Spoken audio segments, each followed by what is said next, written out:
l'enfant le fait, et en fait, le parent dit, oui, mais c'est l'inverse que je te demandais, en fait. Enfin bref, on est dans une injonction parentale. On n'a jamais la bonne réponse. Ça, c'est la première contrainte. Et la deuxième contrainte, c'est d'être dans la culpabilité de ne jamais répondre correctement, finalement, à la première contrainte. Alors, je fais une analogie avec la situation des parents. Donc, les responsables politiques affirment que c'est aux parents de gérer directement les risques associés à la participation des enfants dans Internet, mais les parents se sentent dépassés par les transformations technologiques, démunis pour contrôler efficacement l'enfant circulant dans l'univers numérique. Les responsables politiques veulent rendre les enfants invisibles aux prédateurs potentiels, mais en même temps, ils demandent aux parents de surveiller les agissements de leurs enfants sur le web. Donc, on est dans du binding, là, alors, je dirais, piste de résolution de ce double bind.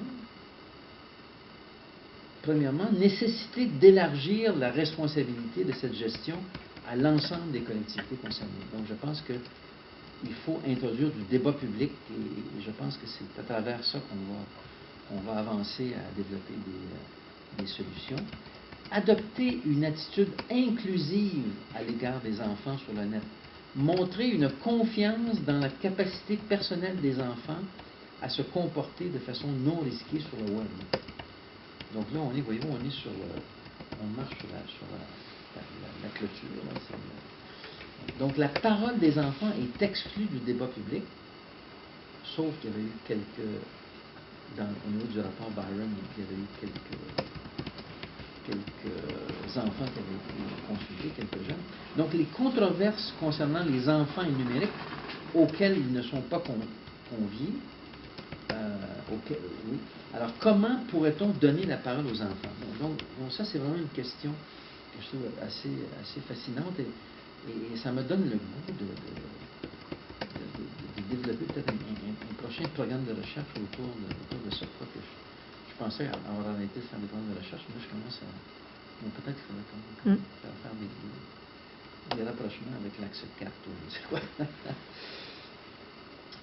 Donc, le paradoxe des digital natives, donc les enfants sont construits discursivement comme experts numériques, donc digital native, net generation, cyber kids, mais en même temps, les responsables politiques visent à les éloigner du web. Donc, ce qui m'amène à un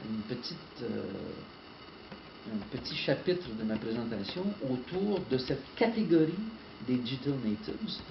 Et j'avais posé une question à Nathalie et sa soutenance sur cela, d'ailleurs.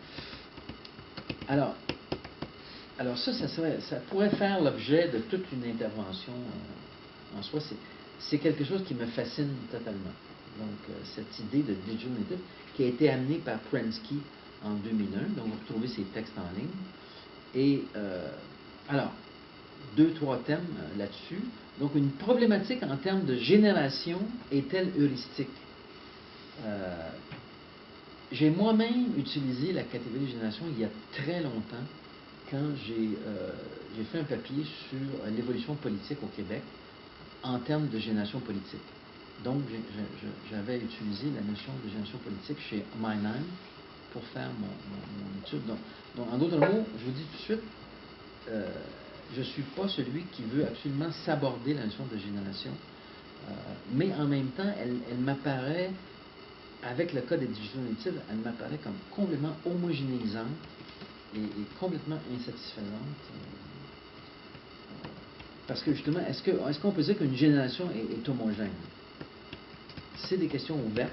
Peut-être qu'il y a, je dirais, des moments politiques forts, mettons mai 68 ou la Révolution tranquille au Québec, des moments qui font qu'à ce moment-là, il y a une espèce de catalyse et on peut parler d'une génération politique, la génération de la résistance en France. Mais peut-être qu'on ne peut pas aligner comme ça des générations X, Y, Z, simplement en faisant allusion à des classes d'âge. Donc, je dirais qu'il y a toute la question de l'enchevêtrement entre génération et classe sociale qui est à penser. Bon, je pense qu'il y en a qui ont déjà commencé à penser cette articulation-là. Donc, Prensky oppose, et je vais revenir dans 2 minutes, oppose les digital natives aux digital immigrants.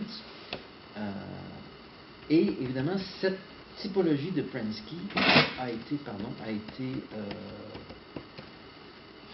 fortement critiquée par beaucoup de chercheurs, donc juste 1 ou 2 critiques. Donc, ça postule une homogénéité culturelle de la classe d'âge. Alors, ça relègue les enseignants, donc j'ai vu ça dans des revues d'enseignement supérieur, donc ça relègue les enseignants dans la catégorie des digital immigrants. Et il y a aussi une espèce d'injonction au changement qui est postulée. C'est le reproche qu'on avait fait à l'époque au modèle de Rogers, modèle de diffusion de Rogers, en disant c'est en disant qu'il y a des retardataires, ça veut dire déjà ça connote qu'il faut changer. Donc, je pense qu'on peut problématiser la question du changement. Alors, deux analystes américains, Bain et Russ, ont fait une étude d'un corpus de revues populaires, de revues médiatiques et de revues scientifiques aussi, et dans lequel on utilise l'opposition digital native et digital immigrant, et ils ont associé, donc c'est comme des clusters de mots qui sont associés finalement aux deux expressions. Donc eux, ils sont dans une démarche de déconstruction. Ils citent même Derrida dans leur analyse pour dire qu'est-ce qu'il veut dire par déconstruction, parce qu'il y a ici, si vous voulez, il y aurait, au-delà de cette association, je ne vais peut-être pas répéter tout haut les mots, mais donc d'un côté, c'est rapide, et de l'autre, c'est lent, c'est jeune, c'est vieux, on est dans l'image, on est dans le texte, on est dans le multitasking, on est dans le serial thinking, bon, etc. Alors, ce que les auteurs disent, c'est que effectivement, il y aurait, si vous voulez, une espèce de...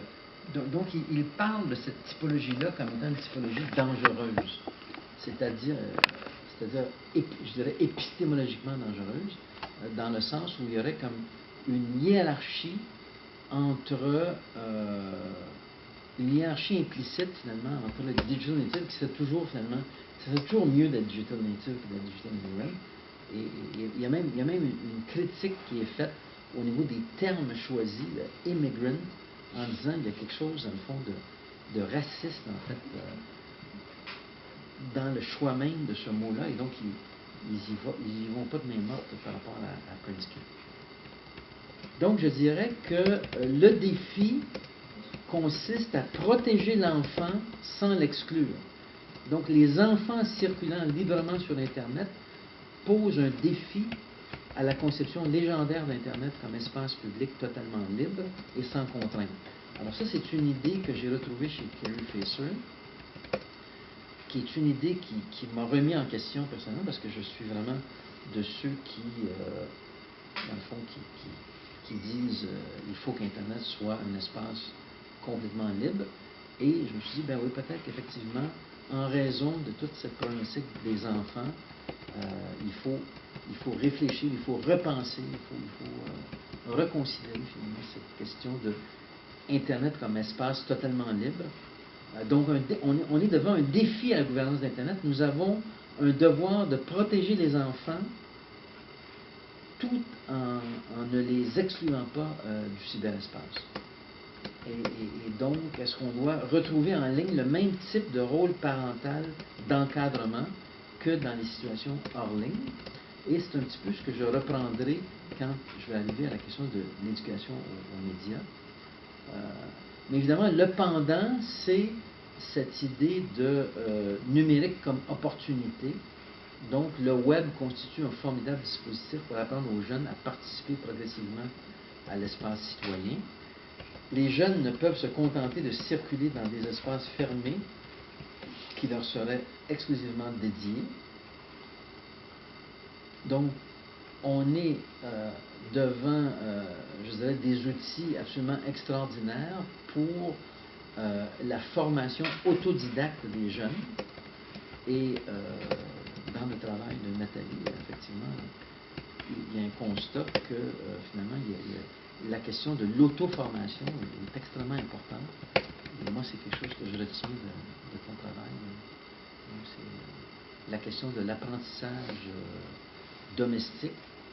Et puis, donc, comment est-ce qu'on apprend le numérique? Donc, on s'aperçoit qu'on l'apprend beaucoup dans l'espace, si je suis les travaux de Nathalie, beaucoup dans l'espace domestique. On l'apprend de façon autodidacte. Et puis, on échange avec les pairs. Donc, c'est assez intéressant. Alors, ce qui m'amène à une référence, je dirais, à mon modèle idéal de l'appropriation. Donc, si vous voulez, vous avez dans ce tableau ici le résumé de 20 ans de recherche sur la question de l'appropriation des outils numériques. Et donc, j'ai développé au fil des ans un modèle en termes de conditions. Alors, c'est un modèle où j'énonce une précondition, qui est la condition de l'accessibilité au dispositif. Et puis ensuite, j'énonce 5 conditions disant si ces conditions-là sont remplies, alors là, on est en situation d'appropriation. Et c'est un idéal type au sens de Weber, dans le sens où on ne rencontre pas, si vous voulez, des cas concrets où, disons, les gens seraient totalement, les conditions seraient totalement remplies partout. Donc, c'est un modèle analytique. Donc, on peut, par exemple, analyser des situations concrètes et remarquer que pour telle condition, on est plus avancé, etc. C'est une façon de réfléchir. Donc je fais simplement énoncer, parce que ça serait le lieu d'une conférence en soi, énoncer ces conditions. Donc, la maîtrise technique et cognitive de l'artefact, l'intégration de l'usage dans une pratique, et j'ajoute l'intégration significative. Donc, si vous voulez, un exemple serait, disons, un logiciel de traitement de texte, donc l'usage d'un logiciel de traitement de texte dans ma pratique d'écriture. Donc, dans quelle mesure, et là j'arrive à la troisième condition, dans quelle mesure est-ce que il n'y a pas émergence de nouveautés? Donc, si vous voulez, la deuxième condition, c'est qu'elle est intégrée. Donc, par exemple, l'usage de ce logiciel est intégré dans ma pratique d'écriture. Maintenant, est-ce qu'il y a émergence de nouveau? Je dirais que si j'applique ces conditions-là à ma propre pratique, je dirais que j'ai l'impression, pour employer une métaphore, j'ai l'impression que je suis devenu, d'écrivain, je suis devenu une espèce de sculpteur de l'écriture. Je me sens un sculpteur de mon écriture. Je trouve que le logiciel me permet finalement d'enlever, de peaufiner, de polir jusqu'à la dernière minute. Donc, 4 minutes avant d'arriver ici, je polissais ces diapos. Donc, c'est cette idée d'intervenir n'importe où sur l'objet. Je trouve ça formidable. Et quatrième condition, donc, l'idée d'échanger avec d'autres. Donc, on pourrait utiliser ici l'expression comité de pratique, donc d'échanger avec d'autres pour co-apprendre, en fait. Et un dernier élément qui relève plus d'une dimension collective, que l'usager soit collectivement représenté. Donc, qu'on fasse référence à l'usager, soit dans l'innovation de politique publique, soit dans l'innovation industrielle. Bon. Alors, cela dit, je fais ce rappel-là pour me situer dans la problématique du jour, de la question des enfants et des ados et du numérique. Et je dis, en fait, ce modèle, le modèle que je viens d'énoncer, était heuristique dans le cas de personnes qui avaient fait le choix de s'approprier les technologies. Ça serait, mettons, les digital immigrants, mais j'aime pas cette expression. Le cas des jeunes aujourd'hui est différent. Ils sont immédiatement mis en contact avec l'environnement technologique sans vraiment l'avoir choisi. Donc, je pose la question et je n'ai pas nécessairement de réponse. C'est vraiment une question où nous pourrions débattre dans quelques minutes. Le modèle des 5 conditions s'applique-t-il encore? Est-ce que l'accessibilité serait une condition suffisante pour les enfants du numérique? Donc, si vous voulez, c'est une question provocatrice. Donc, est-ce qu'il suffirait de mettre des enfants en présence d'un pad, en présence d'une tablette, et que le tour serait joué? Évidemment, je pense que ma façon de poser la question provocatrice